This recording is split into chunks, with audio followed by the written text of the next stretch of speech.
Hi everyone, it's me Rana Abla. Welcome to a new video.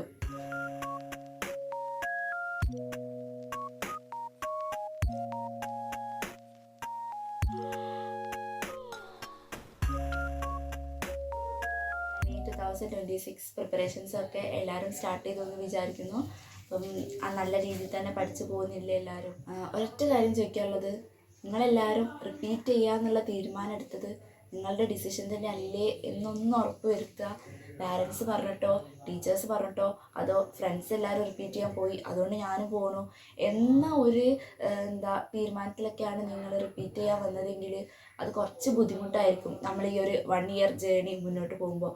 അപ്പം നമ്മൾ സ്വന്തമായിട്ട് പാഷനോട് കൂടിയാണ് റിപ്പീറ്റ് ചെയ്യുന്നതെങ്കിൽ ഓരോ പ്രശ്നം വരുമ്പോഴും നമുക്കത് സ്വന്തമായിട്ട് കൈകാര്യം ചെയ്യാനായിട്ട് പറ്റും.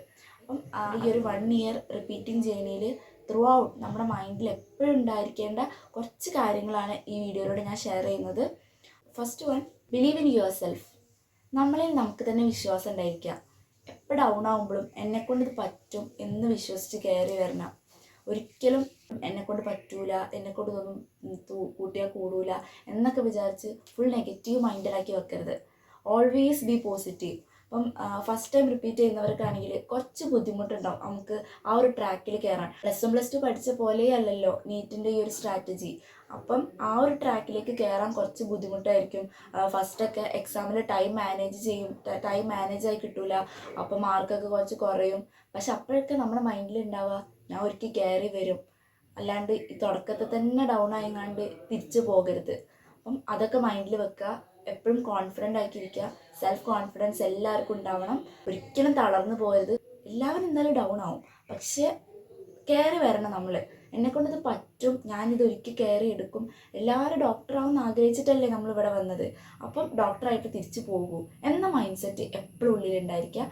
എപ്പോൾ വീഴുമ്പോഴും സ്വന്തമായിട്ട് കയറി വരിക. Second one, don't compare you with others. ഏറ്റവും ഇമ്പോർട്ടൻ്റ് ആയിട്ടുള്ളൊരു സാധനമാണത്. അത് നമ്മളിൽ എപ്പോഴും നമ്മളെ പിറകോട്ട് വലിക്കുകയും ചെയ്യത്തുള്ളൂ ആ ഒരു സാധനം. ഇപ്പം എക്സാം കഴിഞ്ഞ് മാർക്ക് ലിസ്റ്റ് വന്നു കഴിഞ്ഞാൽ ഒരിക്കലും നമ്മളെ മാർക്ക് വേറൊരാളെ മാർക്കുമായിട്ട് കമ്പയർ ചെയ്യാൻ പാടില്ല. നമ്മളുടെ പഠന രീതി വേറൊരാളുടെ പഠന രീതിയായിട്ട് കമ്പയർ ചെയ്യാൻ പാടില്ല. സ്റ്റഡി ഹവേഴ്സ്, ഇപ്പം ഒരു കുട്ടി 8 മണിക്കൂർ പഠിച്ചാൽ തന്നെ അവർക്കത് മതിയാവും. പക്ഷെ വേറൊരാൾക്ക് ചിലപ്പം അതേ സ്ഥാനത്ത് 15 മണിക്കൂറൊക്കെ പഠിക്കേണ്ടി വരും. അപ്പോൾ ഇവർ രണ്ടുപേരും കമ്പയർ ചെയ്യാൻ നിന്ന് കഴിഞ്ഞാൽ അത് നമുക്ക് നെഗറ്റീവ് ഇമ്പാക്റ്റേ ഉണ്ടാക്കത്തുള്ളൂ. പിന്നെ നമുക്ക് കുറച്ചൊക്കെ പോസിറ്റീവ് അതിലൂടെ ഉണ്ടാക്കാം കേട്ടോ. അതായത് ഇപ്പോൾ ഹോസ്റ്റലൊക്കെ നിന്ന് പഠിക്കുമ്പോൾ എല്ലാവരും പഠിക്കുന്ന കണ്ടിട്ട് അത് പോസിറ്റീവായിട്ട് എടുക്കാം. ഇവരൊക്കെ എൻ്റെ കോമ്പറ്റീറ്റേഴ്സ് അല്ലേ, അപ്പോൾ ഞാനും അവരുടെ കൂടെ പഠിക്കണ്ടേ, വെറുതെ ഉറങ്ങി സമയം കളയുന്ന നേരത്തൊക്കെ അതൊക്കെ മോട്ടിവേഷൻ ആക്കി എടുക്കാം. പക്ഷേ അത് വല്ലാണ്ട് കമ്പയർ ചെയ്യരുത്. എനിക്കത്ര പഠിക്കാൻ പറ്റുന്നില്ലല്ലോ, അവരത്ര പഠിക്കണ്ടേ, അത്രയൊക്കെ പഠിച്ചാലല്ലേ കിട്ടുള്ളൂ, അപ്പോൾ ഞാൻ അത്ര പഠിച്ചില്ലെങ്കിൽ എനിക്ക് കിട്ടാണ്ട് പോകുമോ, അങ്ങനെ അത് നെഗറ്റീവായിട്ട് കൊണ്ടുവരരുത്, പോസിറ്റീവായിട്ട് എടുക്കുക അതൊക്കെ. പിന്നെ അതുപോലെ തന്നെ നമുക്കൊരു 100 കൂട്ടം ബുക്സ് അവൈലബിൾ ആയിട്ടുണ്ടാവും. ലൈബ്രറിയിലാണെങ്കിൽ ചിലപ്പോൾ സീനിയേഴ്സിൻ്റെ അടുത്ത് ഇത് കിട്ടിയത്, ഇൻസ്റ്റിറ്റ്യൂഷനിൽ നിന്ന് പ്രൊവൈഡ് ചെയ്യുന്നത്. അപ്പം എല്ലാം കൂടെ ഒന്ന് എല്ലാവർക്കും കൊണ്ട് നടക്കൂല. അപ്പോൾ നമ്മൾ 1-2 ബുക്ക് സെലക്ട് ചെയ്യുക, അതൊരു 2-3 തവണ ചെയ്യുക. അപ്പോൾ ഞാൻ സെലക്ട് ചെയ്യുന്ന ബുക്ക് ആയിരിക്കില്ല തൊട്ടടുത്ത ആൾ സെലക്ട് ചെയ്തിട്ടുണ്ടാവുക, അതായിരിക്കില്ല അടുത്ത ആൾ സെലക്ട് ചെയ്തിട്ടുണ്ടാവുക. അപ്പോൾ അതൊക്കെ പാടെ നോക്കിയിട്ട് അയാൾ ആ ബുക്ക് ചെയ്തു, അപ്പോൾ എനിക്ക് അതും കൂടെ ചെയ്യണം, അപ്പോൾ അത് പോയിരുന്ന് ചെയ്യും. വേറൊരാളടുത്ത് വേറൊരു ബുക്ക് കണ്ടിട്ട് അത് പോയിരുന്ന് ചെയ്യാം. അപ്പം വേറൊരാൾ എന്ത് പഠിക്കുന്നു എന്നുള്ളത് നമ്മൾ നോക്കാൻ പാടില്ല. അപ്പം നമുക്ക് ടീച്ചേഴ്സ് പറഞ്ഞു തരും എന്തൊക്കെ ഇപ്പം ചെയ്യണം എന്നുള്ളത്. സ്ട്രാറ്റജി സ്വന്തമായിട്ട് ഉണ്ടാക്കുക. എല്ലാവരും യുണീക്കാണ്. ഒരാളുടെ പഠന രീതിയിൽ നമ്മൾ പോയി പഠിച്ചു കഴിഞ്ഞാൽ അതിലൂടെ നമുക്ക് പോകാൻ പറ്റില്ല. അപ്പം നമ്മൾ സ്വന്തമായിട്ട് സ്റ്റഡി പ്ലാൻ ഉണ്ടാക്കുക, വേറൊരാളിലേക്ക് നോക്കാതിരിക്കുക, വേറൊരാളുടെയും സ്ട്രാറ്റജി നമ്മുടെ സ്ട്രാറ്റജി ആയിട്ട് കമ്പയർ ചെയ്യാതിരിക്കുക. അത് ഏറ്റവും ഇമ്പോർട്ടൻ്റ് ആയിട്ടുള്ള കാര്യമാണ്. എല്ലാവരും നോട്ട് ചെയ്യുക. നമ്മൾ അറിയാണ്ട് കമ്പയർ ചെയ്ത് പോകും അത്. അതുകൊണ്ടാണ് ഞാൻ വീണ്ടും പറയുന്നത്, ഒരിക്കലും ആ ഒരു കാര്യം ചെയ്യരുത്. ഇപ്പോൾ എക്സാമൊക്കെ വരുന്ന സമയത്ത് ഒരു 10 ചാപ്റ്റർ ഉണ്ടാവും. അപ്പോൾ നമ്മളൊരു പാഠം പഠിച്ചുകൊണ്ടിരിക്കുന്ന സമയത്ത് തൊട്ടടുത്ത ആളിലേക്ക് നോക്കുമ്പോൾ അയാൾ അടുത്ത് വേറൊരു ചാപ്റ്റർ പഠിക്കുന്നുണ്ടാവും. ചിലപ്പോൾ നമ്മൾ ഈ പഠിച്ച ചാപ്റ്റർ അയാൾ പഠിച്ചിട്ടുണ്ടാവില്ല. പക്ഷെ അത് കണ്ടിട്ട് അയ്യോ ഞാൻ ആ ചാപ്റ്റർ പഠിച്ചില്ലല്ലോ എന്ന് പറഞ്ഞിട്ട് പിന്നെ നമ്മൾ പഠിക്കുന്നതും കൂടെ പഠിക്കാൻ പറ്റാത്ത കോലത്തിലാവും അത് വരിക. അപ്പോൾ അതുകൊണ്ട് തന്നെ ഒരിക്കലും വേറൊരാളെ വെച്ച് കമ്പയർ ചെയ്യരുത്. നമുക്ക് നമ്മളുടെ രീതി, അയാൾക്ക് അയാളുടെ രീതി. Third one, avoid distraction. ഒരുപാട് ഡിസ്ട്രാക്ഷൻസ് ഉണ്ടാവും, എസ്പെഷ്യലി സോഷ്യൽ മീഡിയ. ഈ ഒരു 1 ഇയർ പറ്റുകയാണെങ്കിൽ സോഷ്യൽ മീഡിയ കംപ്ലീറ്റ് ആയിട്ട് ഒഴിവാക്കുന്നതായിരിക്കും നന്നാവുക. ഇൻസ്റ്റഗ്രാം, വാട്സപ്പ്, ഇതൊക്കെ ആവശ്യമില്ലാത്ത സാധനങ്ങളൊക്കെ എന്തായാലും ഒഴിവാക്കുക. യൂട്യൂബ് നമുക്ക് പിന്നെ യൂസ് ചെയ്യാം, കാരണം കുറച്ച് നല്ല വീഡിയോസൊക്കെ നമുക്ക് കാണാമല്ലോ. ഇപ്പം സ്റ്റഡി സ്ട്രാറ്റജീസ്. ഞാൻ ഈ ഒരു 1 ഇയർ ഞാൻ ഹോസ്റ്റലിലായിരുന്നു. അപ്പോൾ ലീവിന് വരുന്ന സമയത്ത് യൂട്യൂബിൽ നല്ല വീഡിയോസ് കാണാറുണ്ട്. ഇങ്ങനെ നല്ല സ്ട്രാറ്റജി വീഡിയോസ്, ടോപ്പേഴ്സിൻ്റെ ടോക്സ്, അതൊക്കെ കാണാറുണ്ടായിരുന്നു. നമുക്ക് കുറച്ചും കൂടെ മോട്ടിവേഷൻ കിട്ടുന്ന വീഡിയോസ് അല്ലേ. പിന്നെ അതുപോലെ സിനിമ കാണാറുണ്ട്. പക്ഷേ സിനിമ കണ്ട് ശ്രദ്ധിക്കുക, വലിയ ക്രൈം ത്രില്ലർ മൂവിയൊക്കെ കണ്ടു പോയി കഴിഞ്ഞാൽ പിന്നെ ഒരാഴ്ച അതന്നെ ഉണ്ടാവുള്ളൂ മൈൻഡിൽ. അപ്പം കാണുകയാണെങ്കിൽ കോമഡി ഫിലിംസോ അങ്ങനെ എന്തെങ്കിലുമൊക്കെ കാണാം. പിന്നെ ഒക്കെ ഈ ഒരു 1 ഇയർ സാക്രിഫൈസ് ചെയ്ത് കഴിഞ്ഞാൽ പിന്നെ നമുക്ക് എല്ലാം ചെയ്തുകൂടെ. അപ്പം 1 ഇയർ നമ്മളെല്ലാം സാക്രിഫൈസ് ചെയ്യണം. ഫാമിലി ഫങ്ഷൻസ്, മാരേജ്, മീറ്റപ്പ് ഒക്കെ ഒഴിവാക്കിയിട്ട് നമ്മൾ ഇതിൽ മാത്രം ഫോക്കസ് ചെയ്ത് കഴിഞ്ഞാൽ നമുക്ക് അടിപൊളിയായിട്ട് റിസൾട്ട് ഉണ്ടാക്കാൻ പറ്റും. വേറെ ഒരു ഡിസ്ട്രാക്ഷൻ ഉണ്ടാകാൻ പാടില്ല.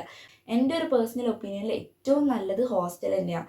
കാരണം അതാകുമ്പോൾ ലീവിന് വരുന്ന സമയത്ത് മാത്രമല്ല ഡിസ്ട്രാക്ഷൻ. ലീവിന് വരുമ്പോൾ നമുക്കൊന്ന് റിലാക്സ് ആവാനുള്ളതല്ലേ, അപ്പോൾ പിന്നെ കുഴപ്പമില്ലല്ലോ.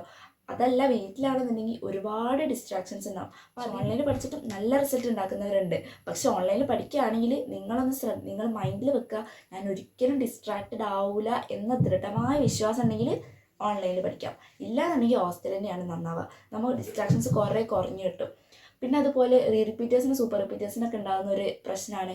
അപ്പോൾ നമ്മളെ കൂടെയുള്ള നമ്മളിപ്പോൾ 10th +2 വരെ നമ്മളെ കൂടെ പഠിച്ചവരൊക്കെ ഡിഗ്രി എടുത്ത് അവർക്ക് ഓണം സെലിബ്രേഷന്, ക്രിസ്മസ് സെലിബ്രേഷന് അതൊക്കെ കാണുമ്പോൾ നമുക്കൊരു വിഷമം ഉണ്ടാവും. അയ്യോ, ഞാനിപ്പോഴും എവിടെ എത്തിയില്ലല്ലോ എന്നുള്ളത്. അപ്പോൾ അതൊക്കെ ഈ സോഷ്യൽ മീഡിയ ഒക്കെ ഒഴിവാക്കുക. അപ്പോൾ എന്നാലല്ലേ അവരുടെ സ്റ്റോറി സ്റ്റാറ്റസൊക്കെ നമ്മൾ കാണുള്ളൂ.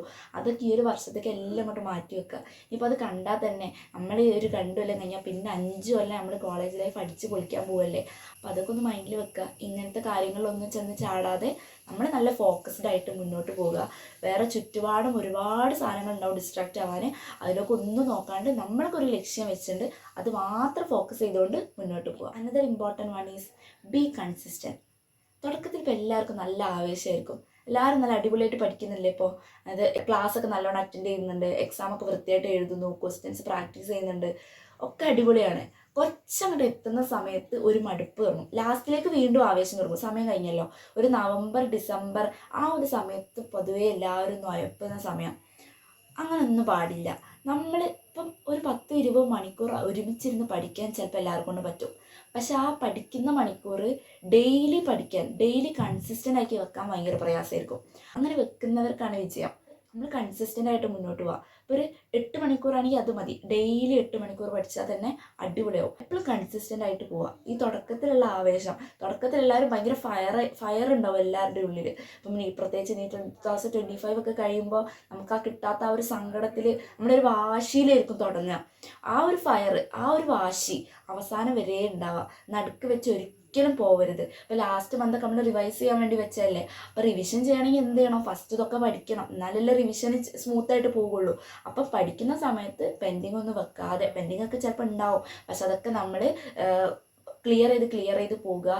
എക്സാംസ് ഒന്നും സ്കിപ്പ് ചെയ്യരുത്, ക്ലാസ് ഒന്നും സ്കിപ്പ് ചെയ്യരുത്. പ്രത്യേകിച്ച് കാണുന്നൊരു പ്രവണതയാണ് പഠിക്കാത്തത് കൊണ്ട് എക്സാംസ് സ്കിപ്പ് ചെയ്യുക. അതൊരിക്കലും ചെയ്യാൻ പാടില്ല. പഠിച്ചില്ലെങ്കിലും എക്സാം എഴുതണം.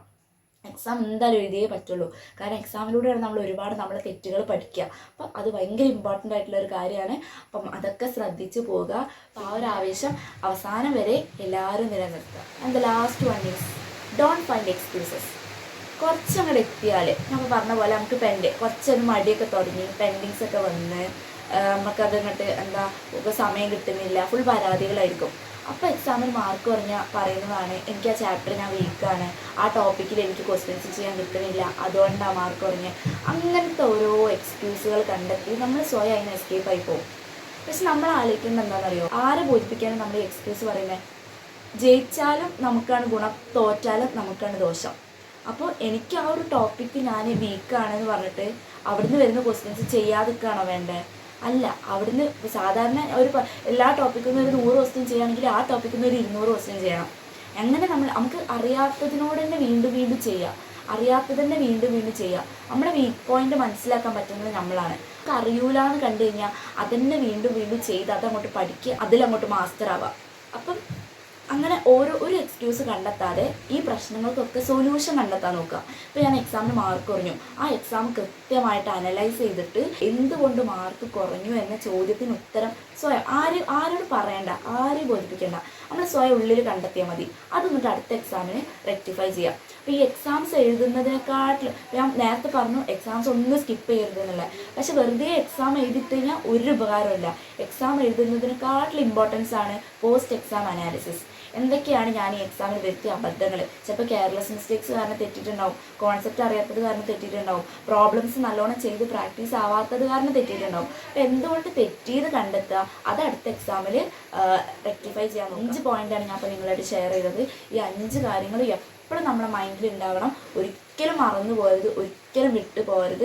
കൺസിസ്റ്റൻ്റ് ആയിട്ട് പഠിക്കുക, സ്മാർട്ടായിട്ട് വർക്ക് ചെയ്യുക. നല്ലോണം പഠിച്ചു കഴിഞ്ഞാൽ എന്തായാലും നമുക്ക് നീറ്റ് കിട്ടും. ഇതങ്ങനെ കിട്ടാത്ത സാധനമൊന്നുമല്ല. എല്ലാവരും എത്ര പേര് വാങ്ങുന്നുണ്ട്. അപ്പോൾ നമ്മളും അതുപോലെ പഠിച്ചു കഴിഞ്ഞാൽ നമുക്കും എന്തായാലും വാങ്ങാൻ പറ്റും. അപ്പോൾ നമ്മളെ തന്നെ വിശ്വസിക്കുക, എന്നെക്കൊണ്ട് വാങ്ങാൻ പറ്റുമെന്ന് വിശ്വസിക്കുക.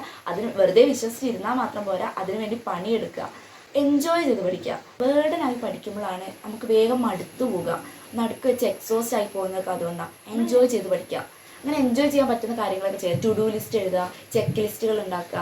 അപ്പോൾ അതൊക്കെ ആകുമ്പോൾ നമ്മൾ എന്ത് ചെയ്താലും അതിന് നമ്മൾ തന്നെ സ്വയം അപ്രീഷിയേറ്റ് ചെയ്യുക. നമുക്ക് പഠിക്കുമ്പോൾ ഒരു രസം ഉണ്ടാവും. ഞാൻ ഇന്ന ക്വസ്റ്റ്യൻ ചെയ്തു, അപ്പോൾ അവിടെ ടിക്കിടുക. ചെക്ക് ലിസ്റ്റ് ഉണ്ടാക്കിയിട്ട് നമ്മൾ എന്തൊക്കെ പഠിച്ചോ അതൊക്കെ ടിക്കിട്ട് വെക്കുക. അപ്പോൾ അതൊക്കെ കാണുമ്പോൾ നമുക്ക് തന്നെ ഒരു സാറ്റിസ്ഫാക്ഷനാണ്. അങ്ങനെ രസകരമായിട്ട് പഠിച്ചു പോവുക.